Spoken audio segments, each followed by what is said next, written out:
সোনাদা আবার ফিরছেন। হ্যাঁ, সপ্তডিঙা রহস্য নামে এই ছবিটি আসছে এবং শুটিংটা জোর কদমে শুরু হয়ে গেছে। সোনাদা, ঝিনুক, আবিরলাল মানে আবির চট্টোপাধ্যায়, অর্জুন চক্রবর্তী এবং ঈশা সাহা এরা ফিরছেন। পরিচালক হলেন ধ্রুব বন্দ্যোপাধ্যায়। সোনাদার যে অ্যাডভেঞ্চার, এই যে ইতিহাস প্লাস গুপ্তধনের সন্ধান, এগুলোর মধ্যে একটা আলাদা চার্ম আছে। ছবিগুলো কিন্তু মার্জিত পরিশীলিত রুচির ভালো ছবি হয়। তা আশা করব এই ছবিটাও ভালো ছবি হবে। 4 বছর পরে ফিরছে।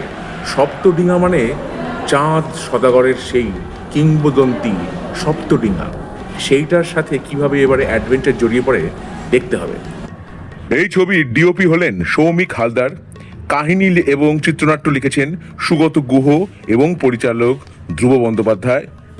সংলাপও লিখেছেন সুগত গুহ। ছবির নাম সপ্তডিঙার গুপ্তধন।